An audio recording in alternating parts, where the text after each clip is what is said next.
Indonesia luas. Sebab dia begitu luas, satu tempat itu nak pergi ke sana, dia yang kita anggap sekejap sahaja, dia sebenarnya mengambil masa yang lama. Pernah masa saya belajar di UI, Universiti Indonesia,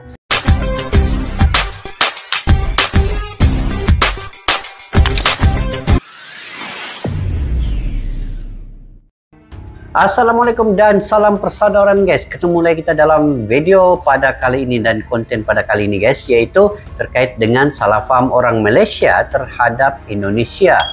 Salah faham adalah satu aspek yang tidak dapat dielakkan di dalam kehidupan manusia ini. Jadi ia dapat muncul dalam pelbagai bentuk, termasuk dalam persepsi ya terhadap budaya, agama, bangsa dan lain-lain. Jadi di Malaysia ini, sebuah negara yang dikenal dengan kepelbagaian etnik, budaya dan agama juga, tidaklah menghairankan jika terdapat pelbagai bentuk salah faham yang berkaitan dengan negara-negara lain, termasuklah negara Indonesia yaitu jiran terdekat. Jadi isu salah faham yang berlaku di kalangan orang Malaysia ya terhadap Indonesia ini, negara jiran yang memiliki hubungan sejarah dan budaya ekonomi yang sangat erat dengan Malaysia ini, kesalahfahaman ini mungkin timbul ya daripada kurangnya pengetahuan yang mendalam tentang Indonesia serta paparan media yang kadangkala memaparkan situasi dengan sekelumit informasi, itu menyebabkan juga kesalahfahaman itu.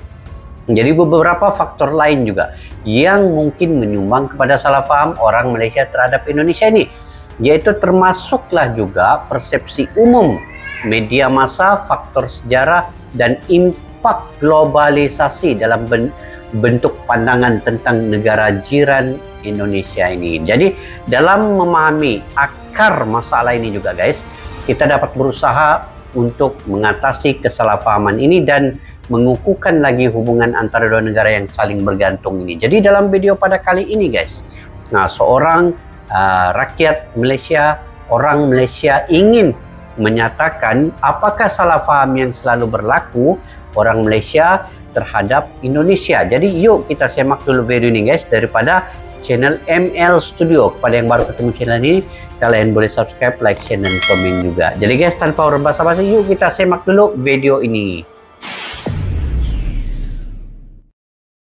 Apa kita ingat kita tak ada salah faham juga ke? Orang Malaysia pun ada juga salah faham pada Indonesia. Yang pertama, ada yang anggap kalau orang Indonesia ni dia mesti orang Jawa. Kalau kita jumpa, contoh kita pergi ke Jakarta, orang Jawa. Kita pergi sambung belajar dekat Medan, orang Jawa. Tak, dia orang Jawa memang betul majoriti. Tapi ini guys, tengok di Indonesia ini terlalu banyak suku kaum dan etnik. Mungkin ini baru sedikit yang dia punya etnik ataupun suku-suku yang besar-besar ya, macam Sasal, Dayak, Banjar, Bugis, Minangkabau, Betawi, Madura, Batak, Malay, Melayu ya, Melayu, Sunda, Javanese. Tapi di dalam suku ini ada lagi dia punya cabang-cabang nih. Sebenarnya ada lagi di bawah etniknya ini, ada banyak lagi etnik. Begitu. Nah, ini yang etnik yang besar-besar. Mungkin ini kadang-kadang kesalahpahaman orang Malaysia apabila dia bercakap tentang Indonesia, pasti orang Jawa, orang Bugis. Itu sajalah yang diketahui sebab suku yang besar-besar saja. Tetapi di bawah-bawahnya lagi banyak etnik kan. Coba kita dengar dulu. Ada ramai etnik atau suku dekat Indonesia tu, dia bukan Jawa sahaja. Etnik terbesar adalah Jawa. Dia hampir ada di semua pulau-pulau di Indonesia. Tapi yang kedua, ketiga, keempat, kelima, yang termasuk top 5, ada etnik Sunda yang berada di Bandung, ada etnik Melayu yang ada di Sumatera bahagian timur, termasuk di Batam yang dekat dengan Singapura, etnik Minangkabau yang ada juga dekat Semenanjung ini, dan juga ada etnik Bugis. Mana-mana ada. Cuma sebab majoriti orang Jawa, jadi ramai suku-suku atau etnik-etnik ini dia faham sedikit mengenai Jawa itu macam mana. Dan juga kalau macam contoh kan, kalau kita ke sana, ke Indonesia, kita nampak je orang tu pakai songkok, mesti dia Islam. Ini Ahok. Semua yang pakai songkok kat sana tu dia bukan Islam. Di sana songkok adalah pakaian orang Indonesia. So kalau kita nampak orang tu pakai songkok, orang tu nama dia ada Islam-Islam seperti Salam, dia mungkin bukan Islam. Ayah saya, dia ada satu conference dekat Bali, dia pergi, dia tengok orang-orang sana, dia kan macam pakai songkok, dia warna putih. Ayah saya kata, cuba tengok betul-betul apa yang dia jual. Dia jual babi guling. Tapi saya faham sebab lain tempat, lain adat Islam, lain budaya dia. So saya tak nak persalahkan betul. songkok. Kenapa jual macam ni? Tak, sebab saya faham kalau Bali itu dia majoriti orang beragama Hindu. Kalau saya bercakap mengenai Bali, ramai yang menganggap Indonesia ni hanya Pulau Sumatera, Pulau Jawa, Pulau Bali dan Pulau Kalimantan yang Borneo kita ni. Sebenarnya Indonesia tu luas. Tolak lagi ke timur sampai dekat, kalau korang nak tahu, Raja Ampat. Raja Ampat itu berada di Papua. Raja Ampat Regency. Begitu luas. Dia lagi luas, panjang daripada Amerika Syarikat. Jadi ramai yang menganggap kalau kita contohkan, pergi nampak tempat-tempat menarik di Indonesia. Raja Ampat. Jomlah kita pergi Raja Ampat. Cantik guys. Wow. Pergi, kena naik flight, turun, lepas tu tukar lagi flight, turun, lepas tu tukar lagi flight, turun. Indonesia ni memang tempat dia banyak tempat yang menarik. Ini di Bali bahkan. Cantik tadi tu. Kita tengok flight, turun. Tengok balik ni memang ini di mana guys? Ini di Bali bahkan. Wow, dia ada tempat di tengah-tengah dekat pantai ni, ada macam chalet-chalet kan. Nah, di samping di dekat darat dia tu ada chalet lagi luas. Oh, ini ya. Kalau Bali ni memang Bali banyak tempat tidak yang asing menarik. lagi. Lebih banyak pada Malaysia, saya cakap jujur. Sebab Malaysia luas. Sebab dia begitu luas, satu tempat itu nak pergi ke sana, dia yang kita anggap sekejap sahaja, dia sebenarnya mengambil masa yang lama.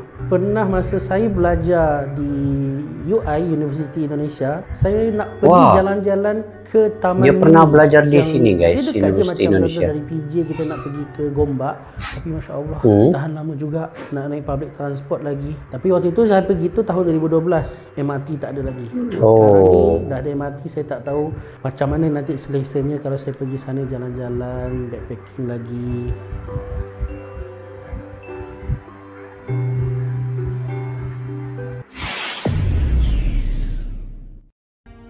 Itu guys, itu antara salah satu kesalahfahaman kadang-kadang orang Malaysia terhadap Indonesia. Sebab Indonesia ini guys, dia punya pulau lebih kurang 17.000 pulau, melibatkan lebih kurang juga 280 juta jiwa di Indonesia. Jadi sangat luas Indonesia ini.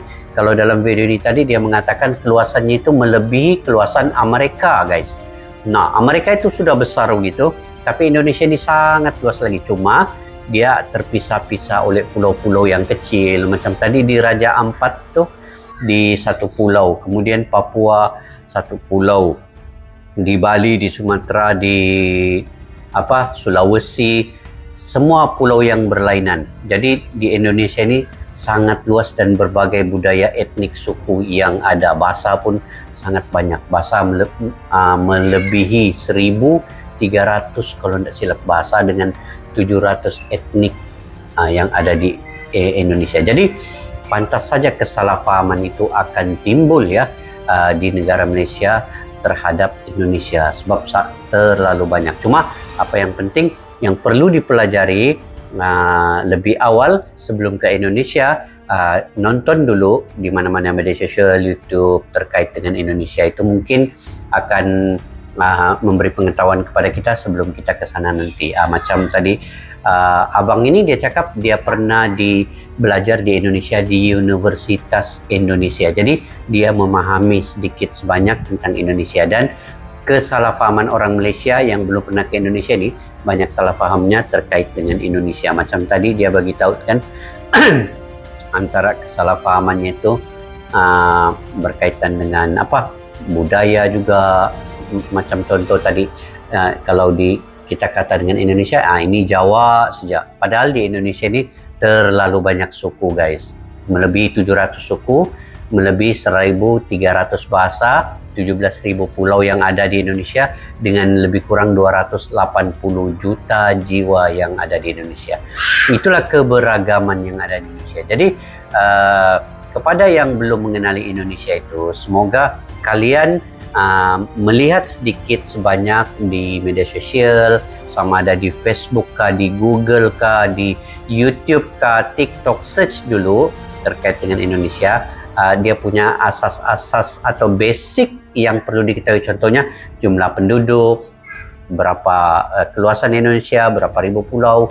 Kalau di Indonesia ini, dari satu tempat ke satu tempat itu, kadang ada yang mengambil masa 2-3 hari perjalanan guys, bukan 1 hari saja. Ada yang menggunakan pesawat yang tidak dapat dilalui melalui jalan darat, ada yang menggunakan jalan laut ya. Sebab itu di Indonesia ini juga banyak kapal-kapal laut yang sangat-sangat besar ya, yang ada di Indonesia yang membawa muatan dari satu pulau ke satu pulau. Contohnya dari Makassar pergi Sumatera, contoh lah begitu kan. Ada juga yang pergi di sini di Malaysia, kalau di Sabah ini yang pergi Pulau Sebatik, pergi Nunukan, pergi Tarakan. Itu menggunakan kapal-kapal laut. Jadi untuk ke Jogja pula yang ada lebih 30 wisata ya yang ada di Jogja. Jadi kadang-kadang orang akan naik pesawat mungkin daripada Jakarta. Kalau tidak mau naik kereta api kan, mungkin, ataupun pergi ke Medan, daripada Jakarta pergi Medan naik pesawat. Dia bukan naik kendaraan ataupun mobil, itu sangat jauh guys, itu mengambil masa 2-3 hari begitu. Jadi keberagaman yang ada di Indonesia dan juga situasi geografinya itu yang perlu kita ketahui secara umum sebelum ke Indonesia. Dan di sini kita menampakkan bahwa selalunya persepsi kita itu yang mendahului sebelum kita melihat situasi yang sebenar. Jadi alangkah baiknya kita ambil dulu pengetahuan umum tentang Indonesia terkait dengan bahasanya, budayanya, mungkin sedikit mengenai keberagaman keramahan penduduknya. Itu mungkin akan menjadi ilmu kepada kita sebelum ke Indonesia. Jadi insya Allah guys, sangat bagus ke Indonesia, sangat bagus. Wisatanya banyak. Kalau diikutkan di Indonesia ini tidak perlu pergi jauh-jauh. Kalau saya sarankan ya, orang-orang Malaysia tidak payah pergi Eropa, pergi mana, pergi dulu ke Indonesia untuk melawat wisatanya yang cukup banyak. Saya beritahu tadi di Jogja itu saja ada lebih 30 wisata, di lautnya, di daratnya, di gunungnya, semua ada di Jogja. Belum lagi ke Bandung, belum ke Bogor, ke Bali, itu banyak sangat. Di Jakarta pun sangat luas itu, banyak betul wisata-wisata yang menarik yang perlu dikunjungi. Seminggu, sebulan dah habis guys, terlalu banyak. Jadi pilih salah satu tempat yang sangat menarik di sana, contoh Bali. Kalian pergi Bali. Mana tahu ada orang-orang Malaysia yang ingin mencoba ke Indonesia kan, pergi ke Bali dulu, sebab di situ yang tempat sangat menarik. Jadi di Indonesia itu macam abang ini cakap tadi, kebanyakan ada pakai songkok, tetapi dia bukan Islam. Itu kalau di sana kita tidak heran lah kan. Itu perlu kita ketahui secara umum. Jadi tidak kita menganggap semua apabila semua pakai songkok itu Muslim. Ada juga yang non Muslim kan. Tetapi itulah keberagaman dan budaya yang ada di sana. Jadi macam orang Malaysia yang baru pergi sana mungkin dia akan terkejut. Sebab di Malaysia ini kebanyakannya yang pakai songkok itu tetap Muslim. Orang yang non Muslim sini dia jarang pakai songkok. Memang tidak pakai pun, kecuali kalau ada acara dengan yang di Pertuan Agung, acara rasmi kerajaan, mungkin dia akan baru pakai songkok begitu.